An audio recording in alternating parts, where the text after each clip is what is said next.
ఫిబ్రవరి 14th మనందరికీ తెలుసు. అందరూ కూడా వ్యాలంటైన్స్ డే సెలబ్రేట్ చేసుకుంటా ఉంటారు. బట్ ఇక్కడ మాత్రం నా వెనకాల కనిపిస్తున్న వాళ్ళందరూ అఖిల భారత గో సేవా ఫౌండేషన్.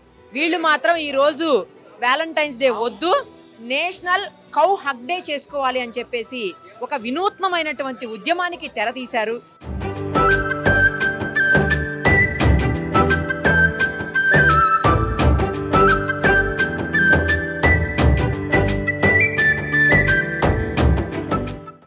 జ్యువెలర్స్ తెలంగాణలో మొట్టమొదటి ఫ్యాక్టరీ అవుట్లెట్ మన కొత్తపేటలో ఫిబ్రవరి 14న గొప్ప శుభారంభం. వాళ్ళందరూ ప్రస్తుతం మనతో పాటు ఉన్నారు. ఎందుకు ఇలాంటి డెసిషన్ తీసుకున్నారు, వాళ్ళకి ఎలా అనిపించింది, ఎందుకు అనిపించింది, ఒక్కసారి వాళ్ళ మాటల్లోనే విందాం. ఏమండి ఏంటిది? ఎందుకంటే ప్రేమికుల రోజుకిను కౌ హగ్ డేకి ఎందుకు రిలేషన్ పెట్టారు మీరు? అసలు ఈ రోజునే ఎందుకు చేసుకోవాలనుకుంటే ఇంకో రోజు ఎప్పుడైనా జరుపుకోవచ్చు కదా. మీకేమన్నా ప్రేమికులంటే పడదా ఏంటి? ఎందుకు ఇవాళ? ఈరోజు భారతదేశం మొత్తం కూడా ఒక సంస్కృతి సంప్రదాయాలకు నిలవైన దేశం. విభిన్న మతాలు, విభిన్న కులాలతో, విభిన్న భాషలతో శోభాయమానంగా వర్ధిల్లుతుంది. కానీ ఈరోజు విదేశీయుల సంస్కృతి, పాశ్చాత్య సంస్కృతి, వ్యాలంటైన్ డే రోమ్కు చెందిన ఒక వ్యక్తి ఒక రోజు ప్రేమికుల రోజు చేసుకోవాల్సిన దౌర్భాగ్యము మన భారతదేశంలో ఏంటి? మీరు ఒక్కసారి గుర్తు చేసుకోవాలి. మన కుటుంబ వ్యవస్థ, భార్యాభర్తలు కానీ, అదేవిధంగా అన్నా చెల్లెల ప్రేమ, తల్లి కొడుకుల ప్రేమ, ఇలాంటి ప్రేమలన్నీ ఒక్కరోజుతో కూడుకున్నాయి కాదండి. ఇవి జీవితకాలం కొనసాగే ప్రేమలు.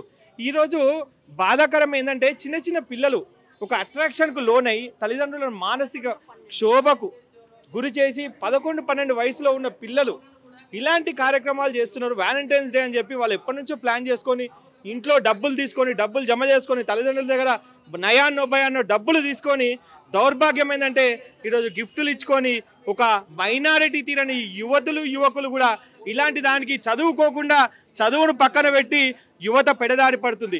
ఇలాంటి దౌర్భాగ్యం మన భారతదేశానికి రావద్దని చెప్పి మనందరం కూడా ఈ రోజును కౌ హగ్ డే చేసుకోవాలి. ముఖ్యంగా ఇదే రోజు చూస్ చేసుకోవడానికి కారణం ఏంటంటే పోయిన సంవత్సరము సెంట్రల్ అంటే కేంద్ర నేషనల్ యానిమల్ హస్బెండరీ బోర్డు వారు ఫిబ్రవరి 11వ తారీఖున ఒక ప్రకటన చేయడం జరిగింది. ఫిబ్రవరి 14న మీరు కౌ హగ్ డే చేసుకోమని చెప్పి గో ప్రేమికులకు ఒక ప్రకటన వచ్చింది. సో దాన్ని మేము చాలా సంతోషంగా భావించి ఇప్పటికైనా కేంద్ర ప్రభుత్వం, రాష్ట్ర ప్రభుత్వం గుర్తించిందని అనుకున్నాం. కానీ అది ఒక రోజు తర్వాత ఇమీడియట్లీగా దాన్ని వెనక్కి తీసుకోవడం జరిగింది. దాంతో మేము అందరం బాధపడ్డాం. కానీ అయినా ఏదైతే ప్రభుత్వం చెప్పిందో అదే రోజు కౌ హగ్ డే చేసుకోవాలని చెప్పి అన్ని గో సంఘాలు కూడా ఒక్కటై ఈరోజు గో ప్రేమికుల రోజు జరుపుకుంటున్నాం.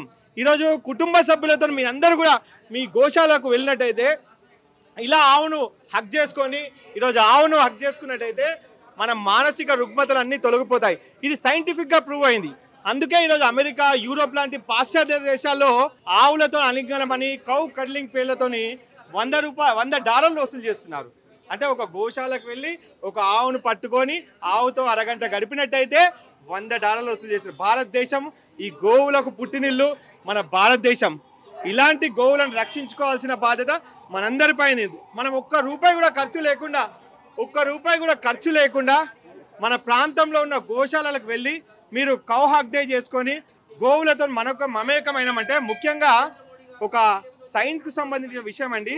ఎప్పుడైతే గోవులతో మనం దగ్గరగా అయినామనుకో, ఇలా గోవుల ఉచ్ఛ్వాస నిశ్వాసాలు తన ముక్కుల నుంచి గాలి వస్తుంది కదా, ఈ ఉచ్ఛ్వాస నిశ్వాసాలు మానవుని ఉచ్ఛ్వాస నిశ్వాసాలకు ఒకసారి దగ్గరైనట్టయితే మన గుండెకు ఒక సంకేతం పంపిస్తుంది.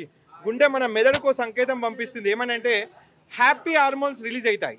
ఎన్ని డిప్రెషన్స్ ఉన్నా, బీపీలు, షుగర్ లాంటి ఎన్నో రోగాలున్నా ఇలా గోశాలకు వెళ్ళి నిజంగా గోవులతో గడిపినట్టయితే ఏ డబ్బులు లేకుండా, మీ అందరికీ తెలుసు ఈరోజు ప్రతి ఇంట్లో చిన్న కుటుంబం నుంచి పెద్ద 10 నుంచి 15 వేల రూపాయలు మందులకు పెడుతున్నాం.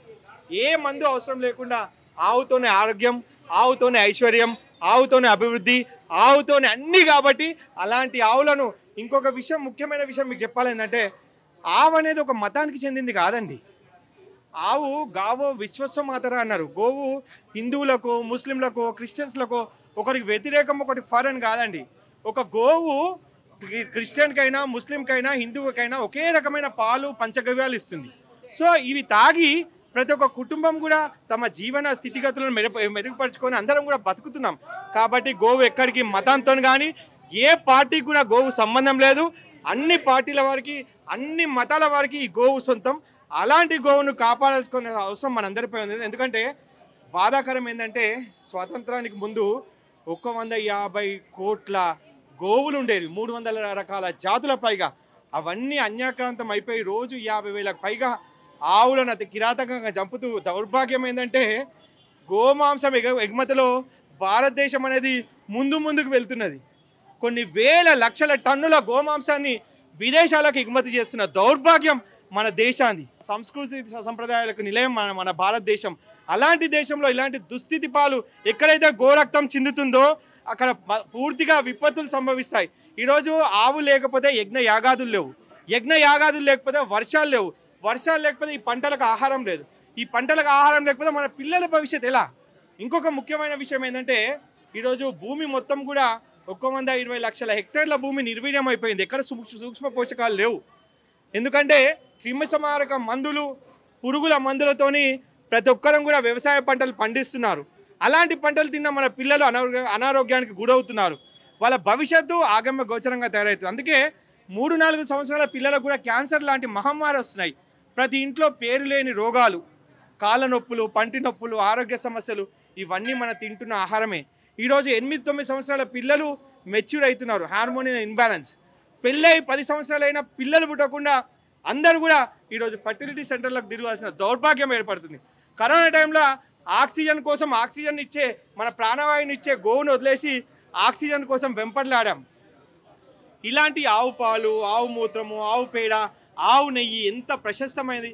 ఇలాంటివి అన్ని వర్గాల వారు కూడా వీటిని ఆవు పాలతో వచ్చిన ప్రతి ఒక్క ప్రొడక్ట్స్ను మనందరం తీసుకొని ఆరోగ్యంగా ఉండాలని అఖిల భారత గోసేవ ఫౌండేషన్ ఆధ్వర్యంలో ఈ యొక్క మహాయజ్ఞాన్ని మేము చేస్తున్నాం.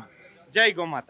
లాస్ట్ ఇయర్ మనకి యానిమల్ వెల్ఫేర్ హస్బెండ్ బోర్డు వాళ్ళు ఒక డిసిజన్ తీసుకున్నారు. ఏంటంటే మనకి వ్యాలంటైన్స్ డే కాదు మనం చేసుకోవాల్సింది, మనకి యానిమల్స్ కూడా మనం ప్రొటెక్ట్ చేయాలి. యానిమల్స్లో మెయిన్గా కౌని మనము ప్రొటెక్ట్ చేయాలి. అదేంటంటే గో సంతతి అనేది మనము కాపాడుకోవాలి. ఆ ఉద్దేశంతో వాళ్ళు ఒక డిక్లరేషన్ చేశారు. ఏంటంటే మనము వ్యాలంటైన్స్ డే రోజు కాకుండా కౌ హక్ డే సెలబ్రేట్ చేసుకోవాలని వాళ్ళు ఒక డిక్లరేషన్ ఇచ్చారండి.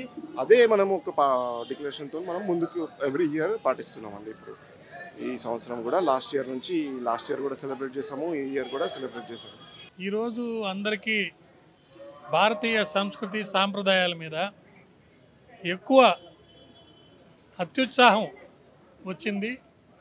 దానికి కారణం ఒకటి, కరోనా వచ్చినప్పుడు మనిషి జీవితం సమస్యల వలయం, ఎప్పుడైనా మరో సెకండ్లో ఏదైనా జరగచ్చనే ఒక అభిప్రాయం లేకపోతే భయం ఏర్పడి కొన్ని బంధాలకి చాలా విలువిచ్చారు.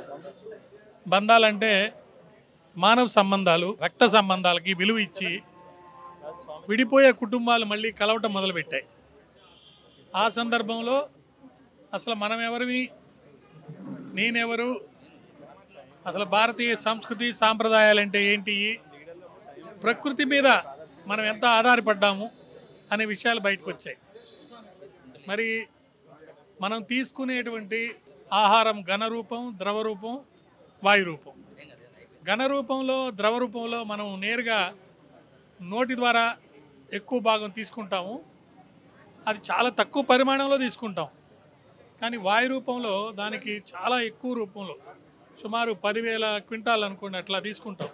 తెలియకుండానే 24 అవర్స్ వాయువుని మనము ఆహారంగా తీసుకుంటూ ఉంటాం. అటువంటి వాయువుని మనకు ఇచ్చే మంచి జంతువులు ప్రకృతిలో గోవుగా తీసుకోవచ్చు.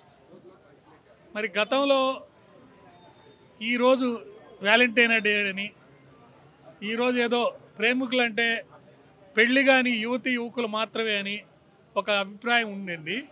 కానీ ఇప్పుడు ఖచ్చితంగా భారతదేశంలో మన సాంప్రదాయాల ప్రకారం ఇలాంటి కార్యక్రమం, ఈ గోవులకి ఒక హగ్ ఇచ్చి నిజమైన ప్రేమికులం మేము, ప్రకృతిని ఆస్వాదించే వాళ్ళము, ప్రకృతిలో భాగంగా ఏర్పాటు చేసినటువంటి ఆ భగవంతుడు ఏర్పాటు చేసినటువంటి జంతువుల్లో శ్రేష్టంగా భారతీయులు అందరూ కూడా అటు సైంటిఫిక్గా ఆలోచించినప్పుడు కానీ లేదా మనం ఎక్కువ వ్యాపారంగా చూస్తాం ప్రతిదీ. అంటే నాకేంటి లాభము అని చూస్తాం. అలా చూసినప్పుడు కూడా ఆవు ద్వారా అన్ని లాభాలే, నష్టం అనేది లేదు. అలాంటి పరిస్థితి కూడా మనం గమనించినప్పుడు మరి సమయాన్ని సద్వినియోగం చేసుకొని విశిష్టమైనటువంటి సంపదని మరి సృష్టించుకొని మన ఆశయాల్ని మనం నెరవేర్చుకుంటూ విజయాలు పొందడమే మన యొక్క ముఖ్య ఉద్దేశం. ఈ ప్రేమికుల దినోత్సవం రోజు అలా కాకుండా, అంటే అర్థమైపోయి ఉంటుంది, ఇలా చేయడం అనేది మన సాంప్రదాయము లేకపోతే మన సంస్కృతిలో భాగంగా తీసుకురావడం అనేది చాలా గొప్ప విషయం. అందువల్లనే సినిమా షూటింగ్లో ఉన్నా కానీ పరిగెత్తుకుంటూ ఇక్కడికి రావడం జరిగింది. ఇట్లాంటి కార్యక్రమాల్ని చేపట్టినటువంటి వీళ్ళకి, దీన్ని వ్యూ చేస్తున్నటువంటి సుమన్ టీవీ వాళ్ళకి, సుమన్ టీవీ అంటే నేను ఒక 50,000 వీడియోస్లో ఎక్కువ భాగం సుమన్ టీవీలోనే చేశాను. అయితే ఆయన నెల్లూరు, ఆయన మీ అతను తెలుసు నాకు. వారికి కూడా ప్రత్యేక ధన్యవాదాలు, కృతజ్ఞతలు తెలియజేస్తున్నాను. అందులో చాలామంది యాంకర్స్ వస్తుంటారు, కానీ ఈ అమ్మాయిలో ఒక పట్టుదల ఉంటుంది, ఏదో కొత్తది చూపించాలని. ఖచ్చితంగా దీన్ని ఎక్కువ మందికి తెలియజేసి దీని ద్వారా గోవు యొక్క ప్రాముఖ్యత, అదేవిధంగా ఈ గోవు కోసం పాటుపడేటువంటి బాలకృష్ణ లాంటి వాళ్ళు, మన ఆయన పేరేంటి సంజయ్, ఇంకా ఆయన పేరు సోహాను, ఇటువంటి వాళ్ళు చాలామంది ఈరోజు కుటుంబ సభ్యుల్ని ప్రేమించడం అనేది పక్కన పెట్టి ప్రకృతిలో భాగంగా మనకు వాయువును అందించేటువంటి అనేక జంతువుల్లో ముఖ్యమైన జంతువునంటే గోవును ప్రేమించటం, తద్వారా మనము నాకేంటి లాభము అనే వాళ్ళందరూ సమాజానికి ఏంటి లాభము, ఆ భగవంతుని ద్వారా మరి ఆశీస్సులు లేకపోతే ఆయురారోగ్య ఐశ్వర్యాలు పొందటానికి మరి ఖచ్చితంగా ఇలాంటి కార్యక్రమాల వల్ల లాభం ఉందని భావిస్తున్నారు. ధన్యవాదాలు.